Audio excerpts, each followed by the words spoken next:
25ರ ಆಚರಣೆಗೆ ಎಂಜಿ ರಸ್ತೆ ಮತ್ತೆ ಬ್ರಿಗೇಡ್ ರಸ್ತೆಯಲ್ಲಿ ಅತಿ ಹೆಚ್ಚು ಜನ ಸೇರುವಂತಹ ಹಿನ್ನೆಲೆಯಲ್ಲಿ ನಮ್ಮ ಜೊತೆಗೆ ಮಾತನಾಡೋದಕ್ಕೆ ಕೇಂದ್ರ ವಿಭಾಗ ಡಿಸಿಪಿ ಆಗಿರುವಂತಹ ಶೇಖರ್ ತೆಕ್ಕಣ್ಣನವರಿದ್ದಾರೆ. ನಾನು ಅವ್ರನ್ನೇ ಮಾತನಾಡ್ತಾ ಹೋಗ್ತೀನಿ. ಸರ್, ಇಲ್ಲಿ ಲಕ್ಷಾಂತರ ಸಂಖ್ಯೆಯಲ್ಲಿ ಜನರು ಸೇರ್ತಾರೆ, ಯಾವ ರೀತಿಯಾದ ವ್ಯವಸ್ಥೆಯನ್ನು ಮಾಡ್ಕೊಂಡಿದ್ದೀರಾ ಸರ್? ಕೇಂದ್ರ ವಿಭಾಗದ ಚರ್ಚ್ ಸ್ಟ್ರೀಟ್, ಎಂಜಿ ರೋಡ್ ಹಾಗೂ ಬ್ರಿಗೇಡ್ ರೋಡ್ ಅಲ್ಲಿ ನಾವು ಸೂಕ್ತ ಭದ್ರತಾ ವ್ಯವಸ್ಥೆಯನ್ನು ಕೈಗೊಂಡಿದ್ದೇವೆ.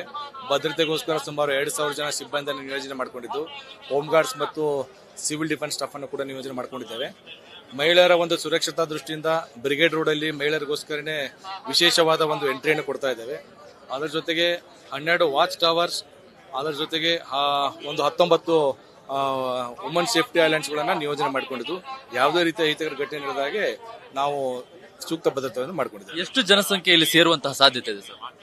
ಲಕ್ಷಾಂತರ ಜನ ಸಂಖ್ಯೆ ಸೇರುವಂತ ಬಿಟ್ಟಳಿ ನಮಗೆ ಇದು ಇದೆ. ಈ ರೀತಿಯಾಗಿ ಕುಡಿದು ಅನುಚಿತ ವರ್ತನೆಯನ್ನು ತೋರುವಂತವರು ಸಾಕಷ್ಟು ಜನ ಇರ್ತಾರೆ. ಹಾಗೆ ಈ ಹಿಂದೆ ಕೂಡ ಹಲವೊಂದಿಷ್ಟು ಘಟನೆಗಳು ಕೂಡ ನಡೆದಿತ್ತು. ಇನ್ನು ಈ ರೀತಿಯಾಗಿ ಕಳೆದ ವರ್ಷಕ್ಕಿಂತ ಈ ವರ್ಷಕ್ಕೆ ಯಾವ ರೀತಿಯಾದಂತಹ ಮುಂಜಾಗ್ರತಾ ಕ್ರಮಗಳನ್ನು ತಗೊಂಡಿದ್ದೀರಾ ಸರ್? ಅವಾಗಲೇ ಹೇಳಿದಾಗೆ ಈ ಸರಿ ನಾವು ಹೆಚ್ಚಿನ ಒಂದು ಹೆಣ್ಣು ಮಕ್ಕಳ ಸುರಕ್ಷತಾ ದೃಷ್ಟಿಯಿಂದ ಹೆಚ್ಚಿನ ಭದ್ರತೆಯನ್ನ ಮಾಡ್ಕೊಂಡಿದ್ದೆವು.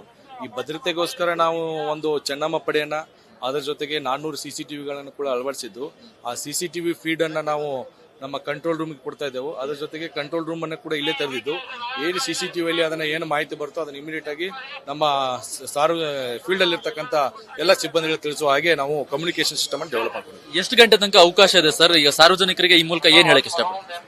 1 ಗಂಟೆವರೆಗೂ ಏನೋ ನಿಗದಿಪಡಿಸಿರ್ತಕ್ಕಂಥ ಟೈಮ್ ಪ್ರಕಾರ 1 ಗಂಟೆವರೆಗೂ ಸೆಲೆಬ್ರೇಷನ್ ಅವಕಾಶ ಇದೆ.